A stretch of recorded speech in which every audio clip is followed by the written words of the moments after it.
समझना है review tab का यूज़ करना है। सो रिव्यू टैब में रिव्यू टैब का जो शॉर्टकट होता है अल्ट के साथ आर की का यूज़ करके आप रिव्यू टैब का यूज़ कर सकते हैं। अल्ट आर प्रेस करके रिव्यू टैब का यूज़ करेंगे। रिव्यू टैब में काम क्या होता है, तो स्पेलिंग रिलेटेड या फिर कोई कमेंट और ट्रैक्शंस वगैरह लगाने के लिए इसका यूज़ करते हैं। तो इसमें होता क्या है, सबसे पहला ग्रुप जो होता है प्रूफिंग ग्रुप होता है, जिसमें स्पेलिंग एंड ग्रामर का ऑप्शंस यूज़ करते हैं। सबसे पहले हम यहाँ पे एक फ्रेश पेज ले लेते हैं। रिव्यू टैब का यूज़ करने के लिए मैंने यहाँ पे एक फ्रेश डॉक्यूमेंट ले लिया, यानी बिल्कुल ब्लैंक डॉक्यूमेंट। अब इसमें सबसे पहला ऑप्शन होता है स्पेलिंग ग्रामर। अगर आप कोई स्पेलिंग मिस्टेक लिखते हैं, गलत स्पेलिंग लिखते हैं, तो उसे सुधारने के लिए सजेशन करने के लिए स्पेलिंग ग्रामर का ऑप्शन आता है।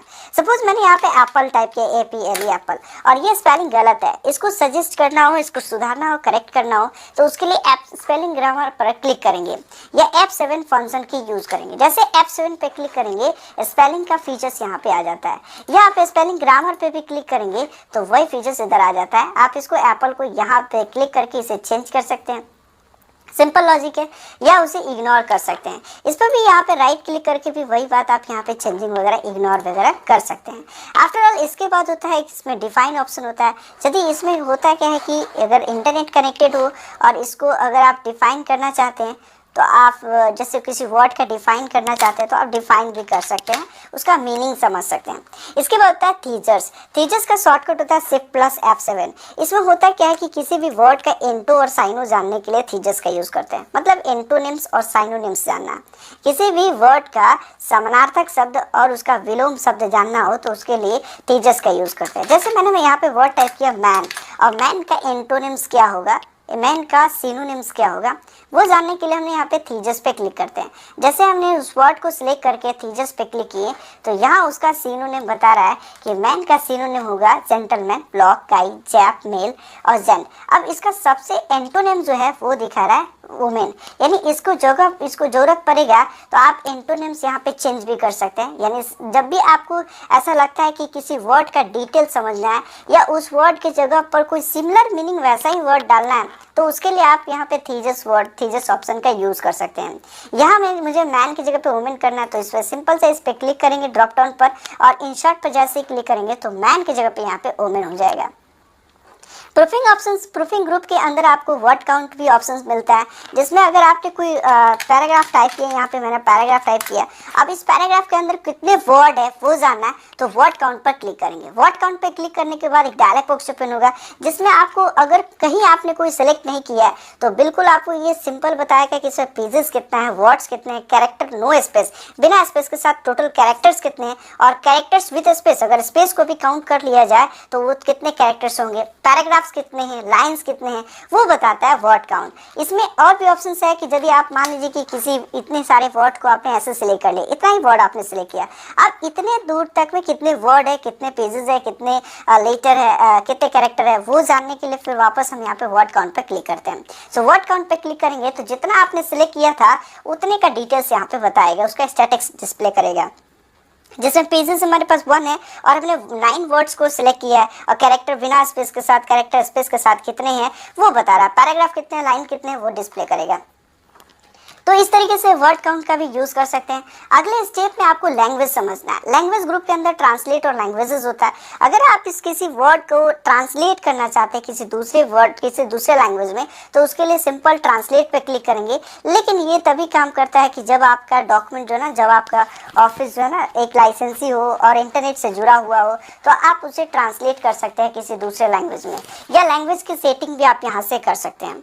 अगले स्टेप में आपको समझना है कॉमेंट्स ग्रुप। कमेंट्स ग्रुप में आप किसी भी वर्ड के ऊपर कोई टिप्पणी जोड़ना चाहते हैं, कोई कमेंट लगाना चाहते हैं, तो उसके लिए कमेंट का यूज़ कर सकते हैं।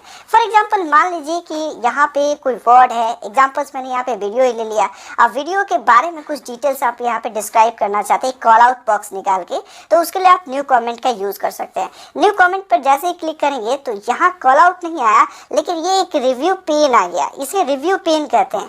ये रिव्यू पेन इसलिए आ रहा है क्योंकि यहाँ पे रिव्यू पेन पे चेक लगा हुआ हुआ है।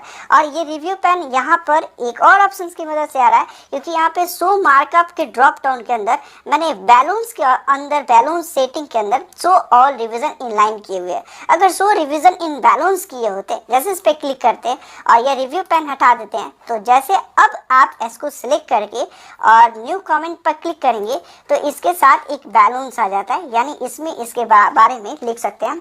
वीडियो के बारे में कुछ डिटेल्स लिखना चाहते हैं तो आप यहाँ पे लिख सकते हैं कि इसके बारे में, जैसे मान लीजिए कोई एग्जांपल ड्यूस 450 ऐसा आप डाल दिए। जब अब यहाँ पे माउस का पॉइंटर रखेंगे तो उसके बारे में बताएगा कि वो क्या, उस वर्ड पे क्या लगा हुआ है, क्या टिप्पणी जोड़े गए हैं और किस नाम से जुड़े गए हैं, वो डिस्प्ले करेगा। सपोज मान लीजिए कि यू को इंडिकेट करना है, तो यू का मतलब किसी एक व्यक्ति को इंडिकेट किया जा रहा है, तो इस वर्ड के ऊपर कोई कमेंट अटैच करना चाहते हैं तो न्यू कमेंट पे क्लिक करेंगे। इसके बारे में आप यहाँ पे डाल सकते हैं, जैसे महेश सिंह के बारे में बताया जा रहा है। अब यहाँ पे मैं बाहर जैसे क्लिक करूँगा और उस यू बटन पे जैसे माउस का पॉइंटर रखेंगे तो यहाँ पे वो कमेंट डिस्प्ले करेगा कि उसमें क्या अटैच किया गया। आप देख सकते हैं मैंने इस पर पॉइंटर रख रहा हूँ तो इस पर क्या डिस्प्ले करेगा। या फिर आप ऐसे भी देख सकते हैं, जैसे आप कमेंट इंसर्ट किए और नेक्स्ट कमेंट पे क्लिक करेंगे तो इसके बारे में नेक्स्ट कमेंट पे क्लिक करेंगे तो यहाँ बताएगा कि इसमें ड्यूस 4500, फिर वापस नेक्स्ट कमेंट पे क्लिक करेंगे तो यू के बारे में मैंने यहाँ पे अटैच किया था महेश सिंह। तो ये एक बैलून्स में डिस्प्ले कर रहा है, एक शो ऑल इन बैलून्स पे क्लिक हो रहा है। अगर आप इसको एक लाइन में डिस्प्ले कराना चाहते हैं तो उसके लिए हमें करना क्या होता है कि वापस यहाँ पे शो मार्कअप के ड्रॉप डाउन में जाएंगे और बैलून्स के राइट ड्रॉप पे क्लिक करके show all revision in line पर क्लिक करेंगे। Show all revision in line पे क्लिक करने के बाद ये टोटल है लाइन पर ही उसका डिटेल डिस्प्ले करने लगता है। और उसे आप चाहें तो रिव्यू पेन के अंदर, रिव्यू पेन एक वर्टिकल होता है और एक हॉरिजॉन्टल होता है, इसके ड्रॉप डाउन पे क्लिक करने के बाद दो ऑप्शन आपको मिलेगा, रिव्यू पेन इन वर्टिकल, इस वर्टिकल पर क्लिक करेंगे तो इधर लेफ्ट साइड में टास्क पेन खुलेगा और जहाँ जहाँ आपने कमेंट लगाया था उस कमेंट का डिटेल डिस्क्रिप्शन आपको लेफ्ट साइड में दिखाई देगा। यही आप रिव्यू पेन चाहे तो हॉरिजॉन्टल में भी देख सकते हैं, जो कि डॉक्यूमेंट के बॉटम में आता है। रिव्यू पेन इन हॉरिजॉन्टल करेंगे तो ये नीचे की तरफ डिस्प्ले करेगा। इसे सिंपल से आप यहाँ पे क्लोज ऑप्शन पे क्लिक करके इसे हटा भी सकते हैं। अगर आपको किसी कमेंट को डिलीट करना हो ना तो आप उस कमेंट पे जाइए और डिलीट बटन पे क्लिक कर देंगे। डिलीट के ड्रॉप डाउन में आएंगे और इसमें आपको सारे कमेंट डिलीट करना है एक साथ, तो डिलीट ऑल कमेंट पे क्लिक करेंगे। अगर किसी कमेंट को आपको डिस्प्ले करना है तो उस वर्ड पर क्लिक करेंगे और शो कमेंट पे क्लिक करेंगे। जैसे मान लीजिए प्रीवियस पे क्लिक किए, अब इस कमेंट को शो कराना, तो शो कराने के लिए ऑलरेडी यहाँ पे रिवीजन इन लाइन ऑप्शन पे चेक लगा हुआ है तो उसे हमें पहले हटाना होगा। बैलेंस पे क्लिक करके शो रिविजन इन बैलेंस पे क्लिक करें। अब जिस कमेंट को आप डिस्प्ले करना चाहते हैं तो यहाँ पे डिस्प्ले भी करा सकते हैं। फिर डिलीट कर लेते हैं, सिंपल डिलीट ऑप्शन पे जाते हैं, डिलीट ऑल कमेंट पे क्लिक करेंगे, सभी डिलीट हो जाएंगे। इसके बाद अगला ऑप्शन होता है ट्रैक चेंज। ट्रैक चेंज का मतलब होता है, शॉर्टकट होगा इसका Ctrl+Shift+E, और ट्रैक चेंज का मतलब होता है keep the track of change made to the document. आपके डॉक्यूमेंट में जो परिवर्तन हुआ है उस परिवर्तन को देखने के लिए, समझने के लिए ट्रैक चेंज का यूज करते हैं। सपोज मान लीजिए कि आपने कोई डॉक्यूमेंट तैयार कर लिया और वो डॉक्यूमेंट में यहाँ पे किसी नाम से सेव कर लेते हैं। अब यहाँ पे ये डॉक्यूमेंट आपका सेव होने के बाद ट्रैक चेंज को एक्टिवेट कर लेते हैं। ट्रैक चेंज एक्टिवेट करने के लिए सिंपल ट्रैक चेंज के ड्रॉप डाउन पे जाएं और ट्रैक चेंज पर क्लिक करेंगे। जैसे ट्रैक चेंज पर क्लिक कर देंगे तो इसमें क्या होगा कि अब हम इस डॉक्यूमेंट में कोई भी चेंजिंग करेंगे। जैसे हम इस पे सिलेक्ट किए और इसको कर लेते हैं बोल्ड। सो बोल्ड तो यहाँ हुआ, लेकिन इसके साथ यहाँ पर ये डिस्प्ले भी बता रहा है कि इसमें कोई ना कोई चेंजिंग हो रहा है, एक बैलेंस आ रहा है यहाँ पे। वही चीज़ अगर आप यहाँ पे किसी भी लेटर को, किसी वर्ड को आप यहाँ पे डिलीट कर लेते हैं तो डिलीट तो हो गया, लेकिन यहाँ पे बताएगा कि यहाँ पे किसी लेटर को, किसी वर्ड को कुछ समय पहले डिलीट किया गया। यही चीज़ आप चाहते हैं कि नहीं, ऐसा नहीं दिखाई दे, तो उसके लिए शो मार्कअप के ड्रॉप डाउन में जाएं और यहाँ से बैलेंस को हटा के show all revision in line पर क्लिक कर दें। Show all revision in line पे क्लिक करने के बाद वो लाइन पे ही रह जाएगा। जैसे मैं किसी लेटर को अगर बोल्ड कर दे रहा हूँ तो बोल्ड तो हो गया, तो यहाँ पर एक छोटा सा मार्किंग आ जाता है। अब इस मार्किंग से आपको पता चल जाएगा, जैसे आप माउस पॉइंटर मूव करिएगा तो वहाँ जैसे ही जाएगा तो वो बताएगा कि यहाँ पर फॉर्मेटेड टेक्स्ट को बोल्ड किया गया है।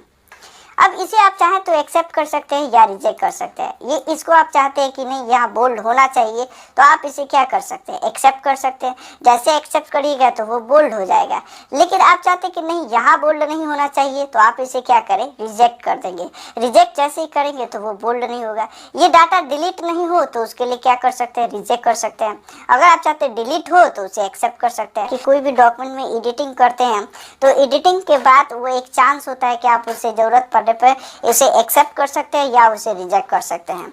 और ट्रैक चेंज को फिर सिंपल सा इसे अनचेक कर देंगे तो ये ट्रैकिंग करना बंद कर देता है। इसके बाद अगले स्टेप में आपको समझना है कंपेयर करना और कंबाइन करना। कंपेयर और कंबाइन का मतलब होता है कि किसी दो डॉक्यूमेंट को एक में कंबाइन करना हो तो कंबाइन का यूज़ कर सकते हैं, या किसी दो डॉक्यूमेंट को आपको बैक साइड में उसको कंपेयर करना, दो डॉक्यूमेंट एक ही स्क्रीन में आपको शो कराना है तो उसके लिए कंपेयर का यूज़ करके किसी अन्य डॉक्यूमेंट को आप यहाँ पे खोल सकते हैं। सपोज दैट मान लीजिए कि मैंने यहाँ पे किसी एक डॉक्यूमेंट पे क्लिक करके इसे ओपन कर लिए और इधर से हमें कोई दूसरा रिवाइज डॉक्यूमेंट जो एक साथ देखना चाहते हैं स्क्रीन पर उसे ओपन कर लेते हैं। ओके बटन पे क्लिक करेंगे तो आपका ये वाला स्क्रीन जो है ना, ये डॉक्यूमेंट आपका इसके पहले वाला डॉक्यूमेंट वो एक में क्या हो जाता है, मर्ज हो जाता है और ट्रैक चेंज के अकॉर्डिंग वो मर्ज हो जाता है। तो इस तरीके से कंपेयर कंबाइन का यूज़ भी कर सकते हैं। तो ये तो आपने समझ लिया रिव्यू टैब का यूज़ करना है।